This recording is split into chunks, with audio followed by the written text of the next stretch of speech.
Welcome, ZASLOW Show 2.0. It is a Tuesday, the 31st and final day of January. Good to have you aboard. We are a Blue Wire podcast. Appreciate everyone hanging out with us here. We'll get you through a Tuesday. We're leading up to a what could be a fun Heat game tonight. This is a big one tonight for your favorite little basketball team coming off one of their worst losses of the season Sunday afternoon.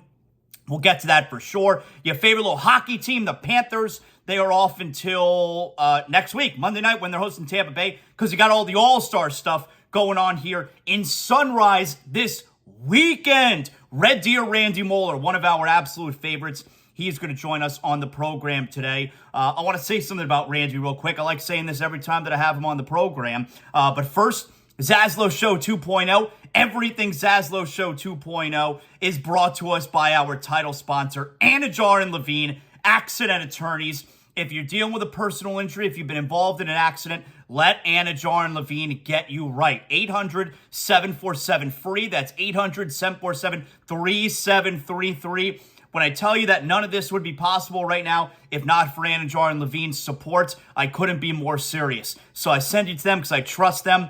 800-747-3733. Let them take care of the financial aspect while you take care of getting healthy, getting better, getting back on your feet. All right, so Red Deer Randy Moeller is going to join us, and I always like mentioning this.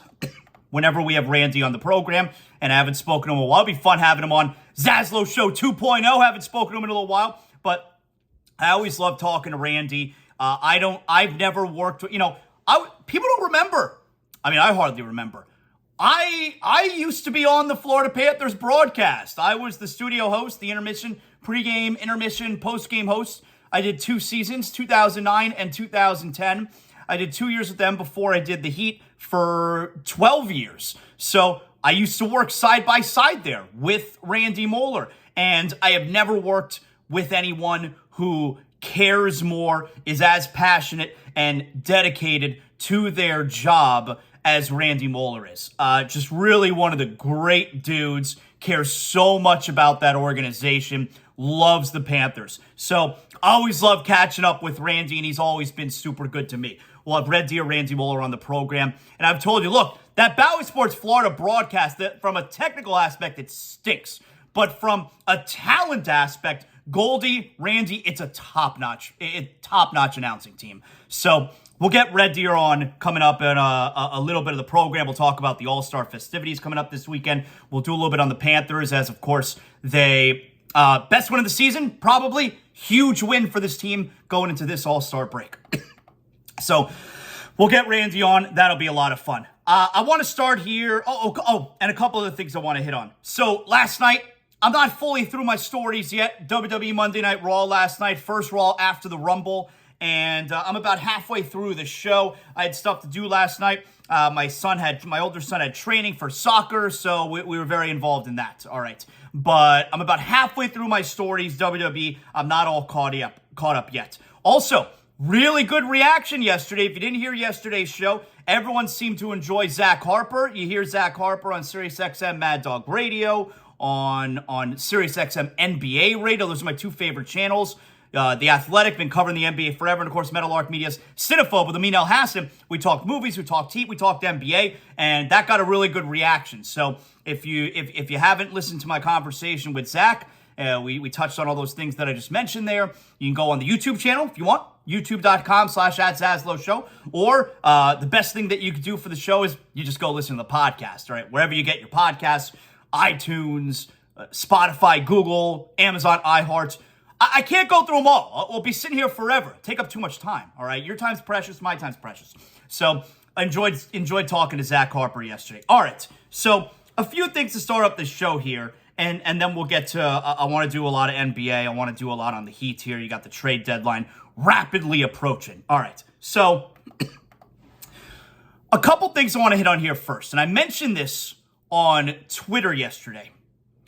I'm a little bit embarrassed to tell you, I don't really know what's going on with this Wrexham FC.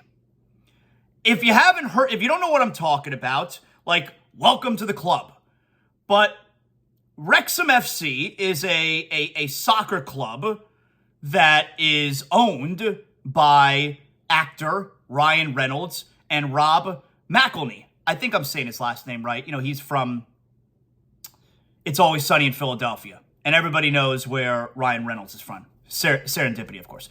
So, no, I screwed that joke up. Serendipity is John Cusack. I was trying to say he's definitely maybe. I screwed that joke up. What a terrible job. Anyway, so Ryan Reynolds and Rob McElhenney own this football team, this soccer team. When I say soccer team, we're an all-inclusive soccer show. This is a soccer show. So when I say football, I don't want anyone to be confused. Like I'm calling it by its real name, football. But I'm talking about soccer, when I say that. So anyway, sometimes I use soccer lingo, soccer verbiage. I don't want anyone to get confused. Like when I say a kit, that means the uniform. When I say a pitch, that means the field. A brace, that's 2 goals. Nil, that's 0. I can go on forever. Anyway, so they own this soccer team, Wrexham FC. And I only recently realized that this is a real team. I feel kind of stupid saying that, but I gotta be honest. So, I'd always seen like the, advertisements for Welcome to Wrexham. And that's the show, that's the TV show. I didn't know it was a documentary. I didn't know it was a documentary series. I thought, how could this not be a comedy? How could this not be a show? Ryan Reynolds, Rob McElhenney, they own a soccer team? That's not real. Well, apparently it is real. Apparently it is. And I was seeing highlights recently of a recent game, and and some people have explained to me on Twitter, and Twitter just sucks so hard right now without the third-party apps. I mean, Twitter, Elon Musk, you're a real piece of shit. Anyway, so this Twitter is really difficult to navigate now. Anyway, so people were telling me, Elon Musk, what a piece of shit. So anyway, on Twitter, people were telling me, that they've jumped up and, they've moved to different leagues because, they got relegation and all that stuff, which would be so cool if we had that type of stuff in American sports, right? Where you could either advance or you could be relegated. You want to talk about teams tanking, lottery picks? That stuff doesn't exist, all right? When we're talking about these football leagues, these soccer leagues overseas. Again, there I go. We're an all-inclusive soccer show. When I say football, that really means I'm talking about soccer. Try and keep up. So so it was explained a little bit to me, and I saw some highlights like, this looks exciting as all hell. What's going on with this Wrexham FC? And then I was doing a little bit of reading about it, and it's like, this is a real thing. I swear, I thought it was a comedy. I thought it was like on the heels of Ted Lasso, where here's another soccer show. Really fun. I mean, Ted Lasso's not a documentary, right? This is another show that's on soccer, and it's going to be super popular. But apparently, it's a documentary, it's a TV series. So, I think I got to watch this. It seems like a fun thing to get involved in. I didn't know that it was real. And I said that on Twitter yesterday. I'm a little embarrassed to admit, but yeah, I didn't know. You can always hit me up at ZASLOW Show on Twitter, at ZASLOWJ on Instagram, where I'm an influencer, of course. But hit me up at ZASLOW Show if you've been watching this. I don't know if it's over. Maybe the series is done. I mean, I know the team obviously still exists. But if you watch Welcome to Wrexham, I got to get in on this, right? So, and another thing, too, before we start to get into the NBA stuff, because I want to talk about LeBron. He missed the game last night in Brooklyn. Tonight, he may not play in New York. The Heat are in Cleveland tonight, which is a big one, actually, for the Heat. But some people were messaging me on Twitter yesterday. Even though this was a known thing like months ago, it was announced officially yesterday by the Miami Dolphins that they are changing radio stations. They're not going to be on my former employer, WQAM, anymore. And they are going to be on, they're going back to Big 105.9 and 940 WINZ. And it also was announced that Jimmy Cephalo and Joe Rose are still going to be on the broadcast. So people were sending me messages. First of all, let me say, Joe Rose is excellent on the broadcast. Like, there's nothing else to say. Joe Rose is really good. But everybody knows Jimmy Cephalo is the absolute worst. And so people were sending me messages on Twitter. Oh, ZASLOW, what do you think? Like, there's nothing else for me to say. I've been saying, like, it's boring already. I've been saying the same thing for 15 years about him. He's awful. He does not give you the game. He's a terrible broadcaster. Like, at any level, the worst broadcaster, the worst play-by-play man for any sport at any level. There's nothing else I could say about Jimmy Cephalo at this point, except the one thing I would say, because this kind of seemed like an opportunity since they're changing stations and that whole deal, where, to change to a competent play-by-play man to go along with a really good color man in Joe Rose. But, I mean, the only thing for me to say is, yeah, the Dolphins don't care. Like, they just... if you didn't think it was clear before, and it has been clear, like I said, he's been horrendous for over 15 years. If the Dolphins cared about the listener, they would hire a competent play-by-play man. So that's the only thing to say. I don't have anything else to say about it. I've been saying the same thing forever now. The only thing to say is that they don't care about the listener. That's a shame. Because sometimes, I hate not being able to see the Dolphin game, but sometimes if I got to get in the car for 10, 15 minutes, I'll listen to the Dolphin game there, and you don't have a clue. You got no idea what's going on. Joe tells you the play half the time. You got no idea what's going on. So I don't have anything to add other than that with the Dolphins announcing the radio change, other than, yeah, I've been saying the same thing about Cephalo for 15 years. He's the worst broadcaster I've ever heard.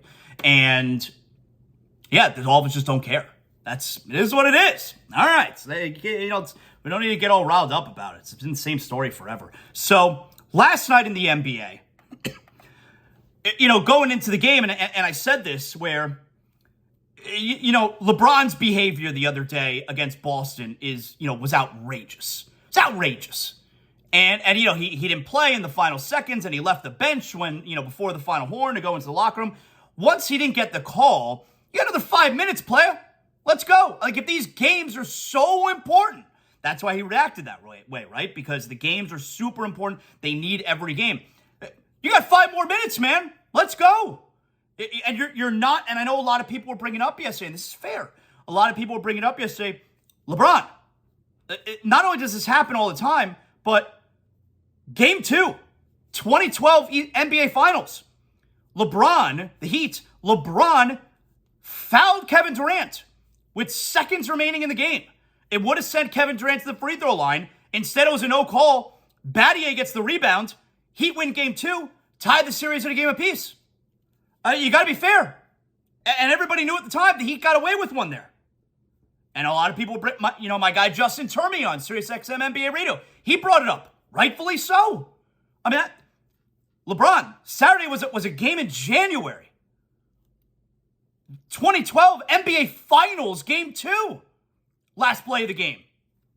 I mean, do we want to weigh which is more important? It happens. This stuff happens. And for that type of reaction, it was insane. But then it's like, for a guy who cares so much about these games, he cares.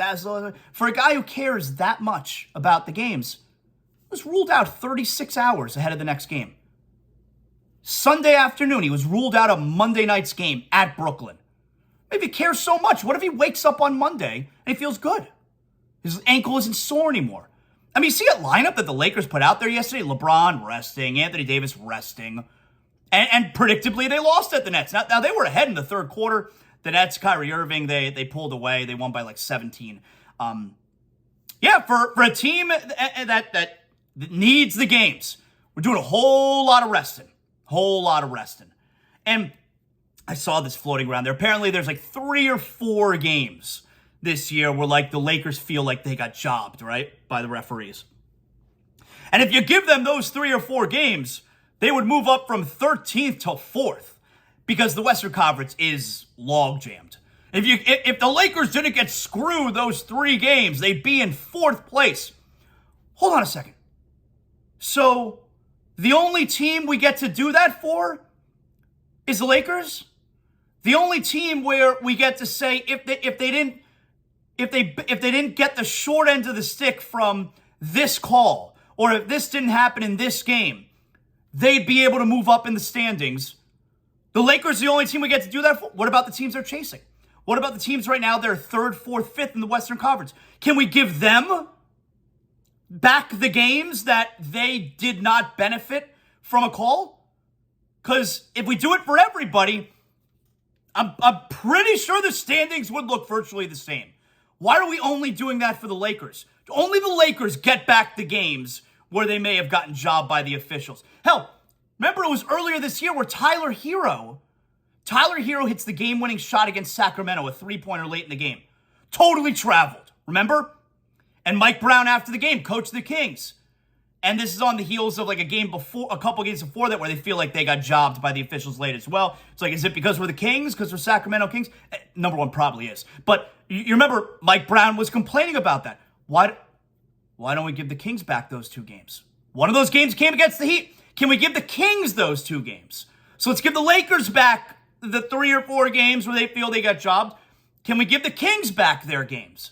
Then how about the Mavericks? Probably a game. Go ask Mark Cuban. No one complains about the officiating more. I'll bet there's a couple games Mark Cuban feels the Mavericks got jobbed. Does everyone get back the games that the officials made a bad call that might have affected the outcome of the game? Or is it only the Lakers? It was so stupid the last couple of days. But man, for a guy who cares so much about these games, he had no problem announcing a day and a half ahead of the game that he's sitting out. Got to rest. I'm going to ask Randy Moeller about the resting with the hockey players, which of course never happens. Yeah, we got to ask Moeller about it. But, so how about this?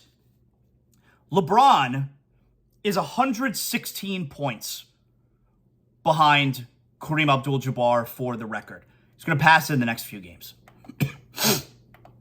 116 points. Now, if you go by his average, he averages 30 points per game. If you go by his average, he would be a little bit shy after the next 3 games, and in his 4th game, he would have a real good chance of surpassing it. Now, he's questionable for tonight at New York.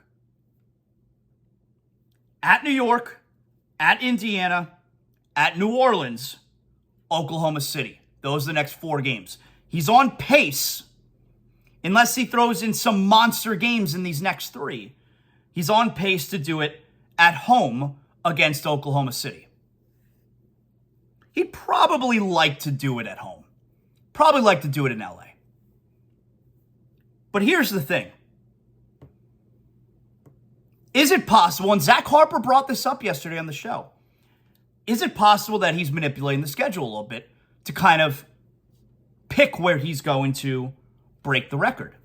Because if he played yesterday in Brooklyn, excuse me, played yesterday in Brooklyn, then at New York, then at Indiana. 3 games right there. If he throws in a monster game, like Zach Harper said, at Indiana may have been the place where he'd break the record. And Zach's probably right. He doesn't want to do it in Indiana. But then that would set him up to do it at New Orleans the next game. And it's like, at New Orleans, who cares? So he sits out last night. And now we're in a spot where here's what the scenario looks like. Like I said, if he has his average game, and for LeBron, his average is 30 points. So if he has his average game at New York, at Indiana, at New Orleans, then he's going to be set to break the record potentially at home against Oklahoma City. But if he sits out tonight, and apparently he's questionable for tonight's game at New York. Now, he loves playing at the Garden. ZASLOW, he must really be hurt if he's not playing at the Garden. Well, not when I'm about to lay out this scenario for you. So if he sits out tonight at New York, the next 3, and none of these are back-to-backs now after New York. The next 3 games are at Indiana, at New Orleans, and then home against Oklahoma City. After that, he's set to break the record, right? 3 games, then the 4th one's probably where he's going to break it.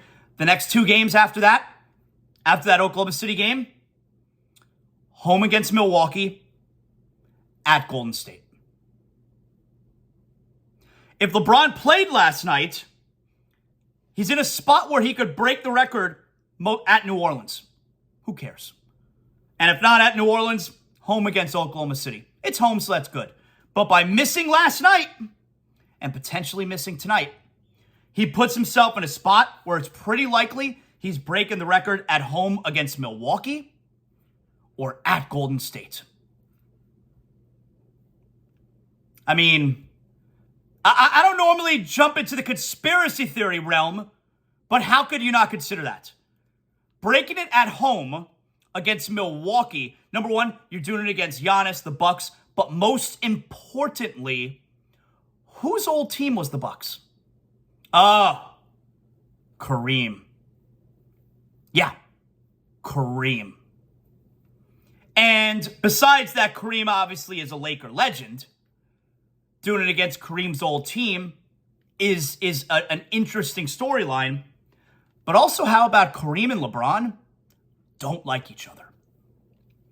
LeBron's got beef with Kareem, and Kareem does not like LeBron.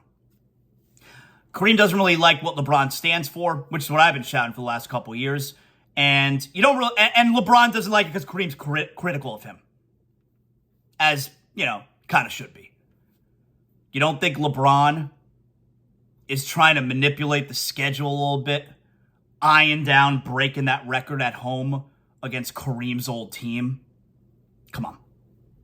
And if by chance he doesn't do it that game against Kareem's old team, what do you think would probably be the next best scenario? I mean, I think the best scenario would have been at Boston, but it's not on the schedule, or at home against Boston, but it's not on the schedule. The next best scenario, at Golden State. Warriors, Curry, Draymond Green, hugging and kissing, they love each other. Doing it at the Warriors, team that he came back down 3-1 with Cleveland.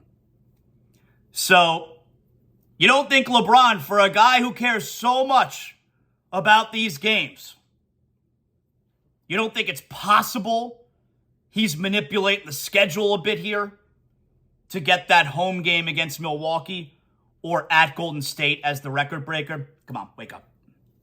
Wake up. You know that's what's going on here. You know that's what's going on.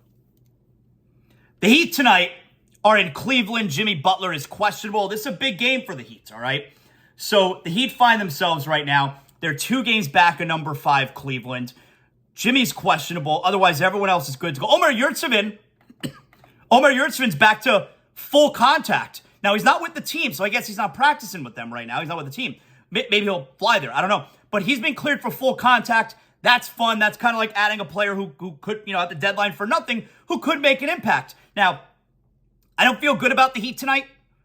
The Heat have struggled recently against Cleveland. We know Cleveland's really good, although Cleveland's lost like 7 of the last 12 games or something like that. Cleveland's in their worst stretch of the season right now. But still, it's Cleveland. You got the whole Donovan Mitchell, Tyler hero thing, which if Mitchell has a huge game and Tyler struggles, that's going to be a topic for us tomorrow. The Heat could have had him. Why didn't Riley do that? Riley's washed. Speaking of Riley being washed, which of course is stupid.